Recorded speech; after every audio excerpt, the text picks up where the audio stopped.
It has been a little while. It's been a busy couple of months, and I've been working on a few things I didn't have time to record, but I have pictures and such, and, well, you'll be seeing them soon enough. But in the meantime, let's make a hammer. So I have this slug of metal. I cut it about 6 months ago, so I don't remember how heavy it is. But it is.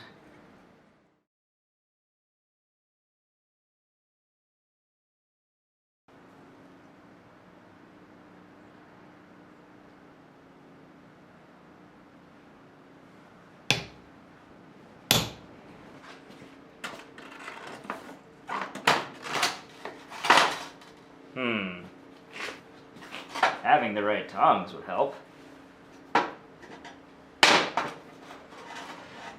Oh, this bodes well.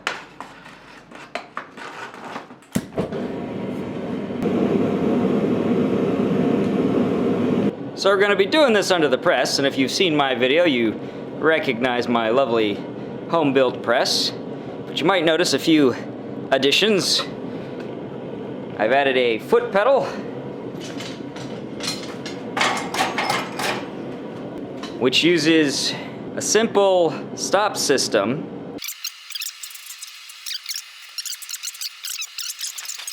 So as it comes up, on second thought, let me just show you.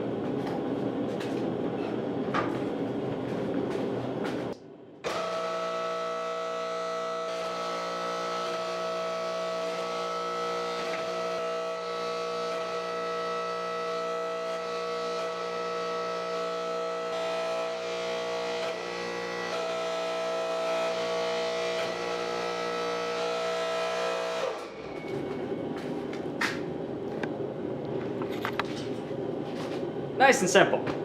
I made a very simple press punch. It is a piece of 3/8 rod for a handle and a little cone there. I think I made that out of the end of an old chisel. Honestly, cannot remember. It is circular and relatively aggressively tapered. Now with that center mark punched, the first thing to do when making a hammerhead is punch the eye. After all the remaining features will be centered around that eye, so kind of want to lock that position down first. I'm going a little slowly here, because the press is really quite powerful, and if I just press down, it would crush it completely. No problem.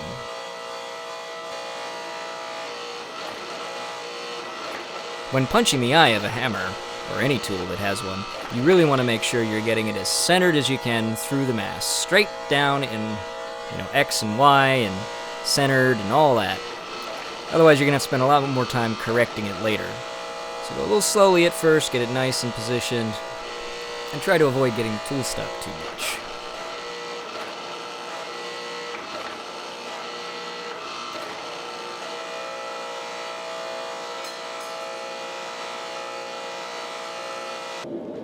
Guess I'm out of practice. Forgot to hit record, and then I got my punch stuck. I gotta go get this out. Now I'm trying some lubrication here to help prevent the tool getting stuck, and it's just charcoal dust put into the socket. It doesn't work the first time. At all. I think most of it had burned off before I even got the tool in. And you can see just how hot the end got.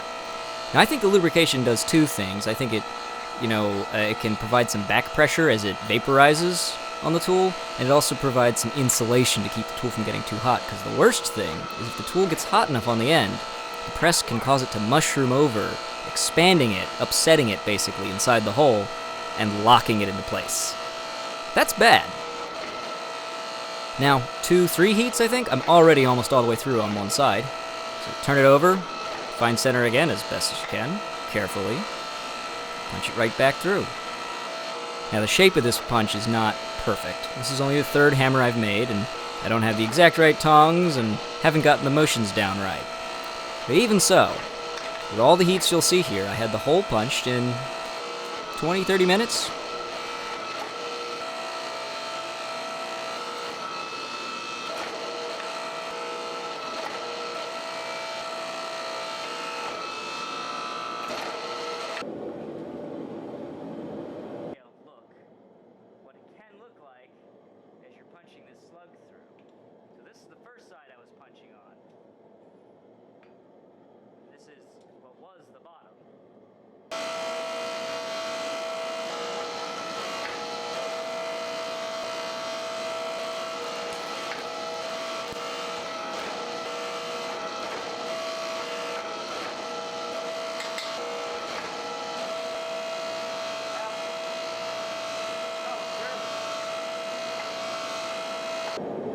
After working it back and forth a few times, the center begins to shear out. A better profiled punch would probably have gotten that through in fewer heats, shearing the metal on the inside better.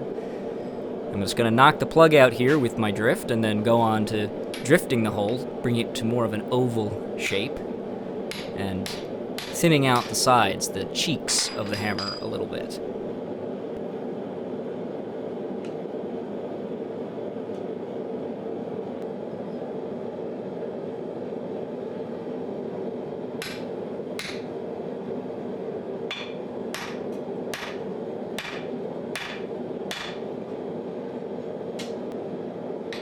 Obviously, the drift I have is tapered here, and I'm only hammering on the side that's got the thicker end of the drift in it.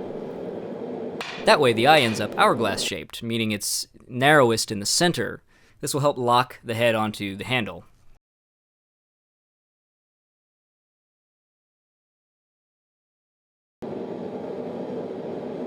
Hopefully that's enough material left to...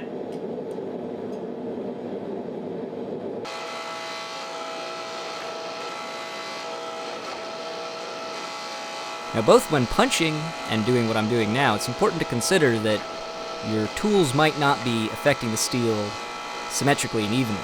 So you'll see me flipping it around a whole bunch, end for end, upside down, all of that, because I know that my press does not forge completely evenly. The further out from the support it gets, the less it's working. It's got a bit of a bend or something. Eventually I'll try and improve that, but you can get plenty of work done just accounting for it.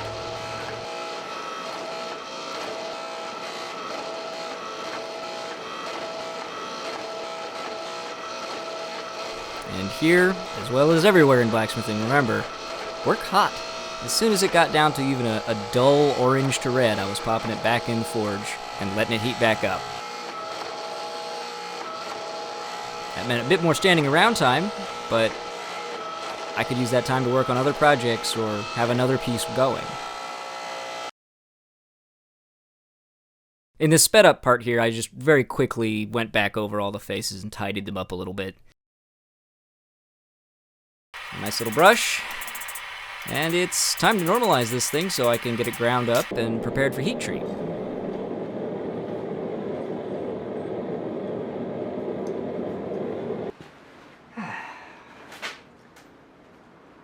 While this is normalizing, I cut off a chunk from the same bar. I think I'm going to take this, probably cut it in half this way, and I'm going to do a harden test on it.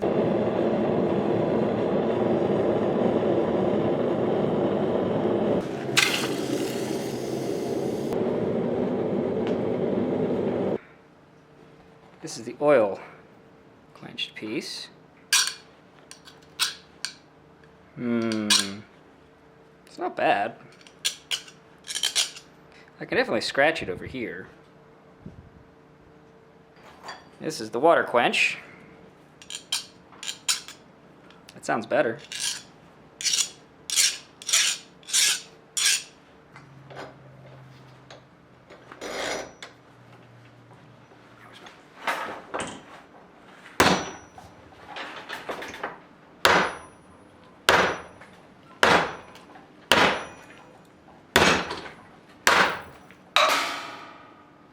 Took a little doing. Nice tight grain structure.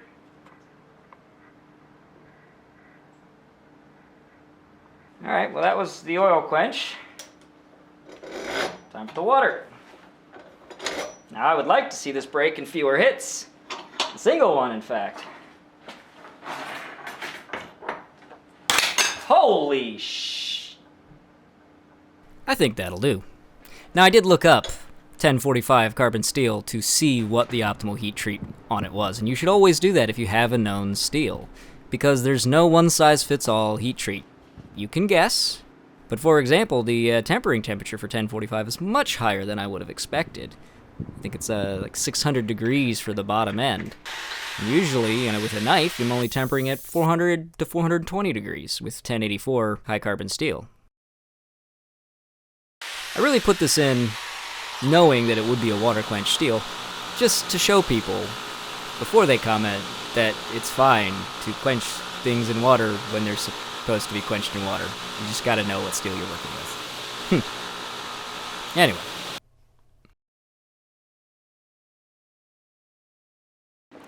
So that's, roughly cleaned up. Most of the surface is squared, and so you know which way is straight and true and all that. And now I need to go back in and get the corners and shape the faces. Then it's just up the grits, and I'll show you when I'm done.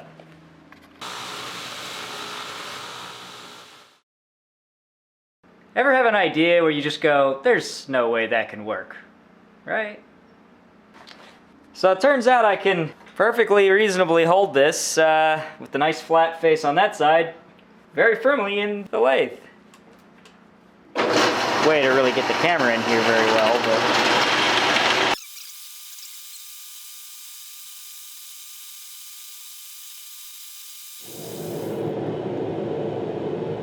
Now that's pretty shiny. Oh, that's satisfying.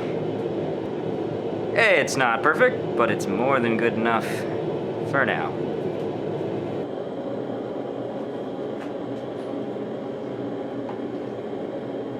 Now to get the heat even here, I flipped it end for end a couple of times, upside down, right side up. Heated it to the same as my test piece, into the water.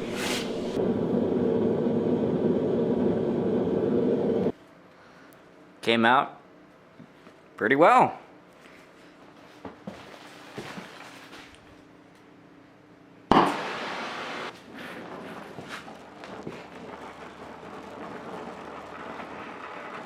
I'm gonna temper it here to colors you wouldn't usually see on, say, a knife, because it's not a knife. I want this to be tough, I want it to not shatter, and it's only 1045, so really I can push the tempering temperature much higher before I lose any significant amount of the hardness it does have.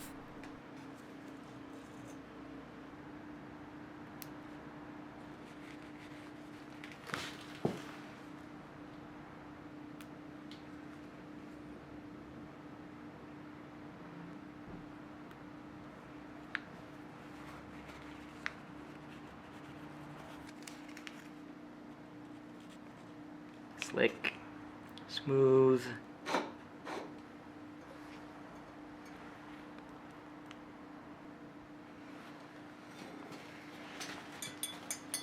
The etching should be good enough by now.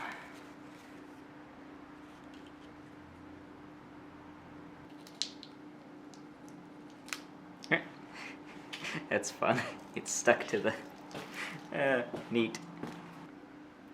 Awesome.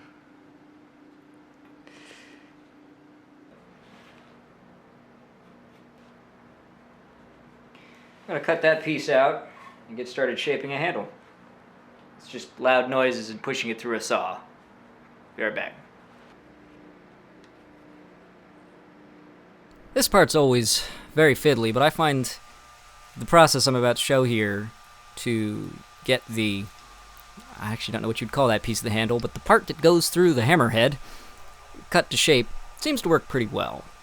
You cut each side very carefully to the right depth, and then you can chisel down from the top and knock out the bulk of the wood.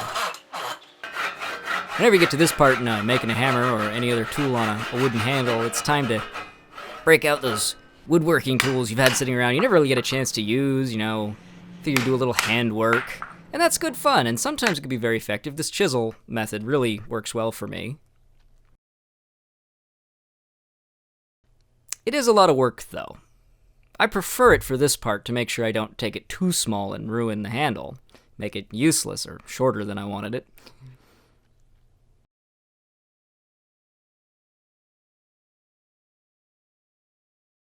And then it comes to shaping, and so I'll pull out my draw knife. I forged it in the woods a few years ago, and it's not the sharpest or best, and it works, more or less. I was able to rough out a good bit of the material this way, and, after a few minutes, you remember you never put handles on it, and this is still kiln-dried hickory. And you go and finish it on the grinder the next day. Just get it done.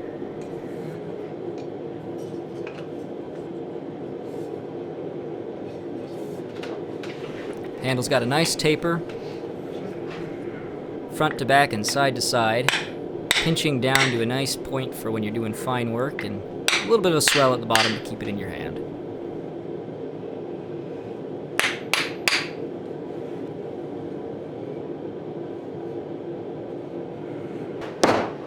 Pardon any noises in the background. My brother was in with his partner working in the shop as well. Nice having some company. I think it's about as far as it's gonna go.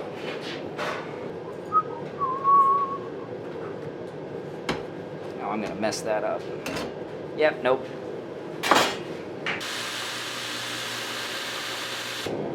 And that's all there is to it. I put a metal wedge in, perpendicular to the wooden one later. It's a beautiful little hammer. I've tried it out, and of course the coloring on the faces immediately came off, but it works very well. It's nice and light for smaller work, that I can move that all day long without getting tired. So anyway, thanks so much for watching, and catch you next time.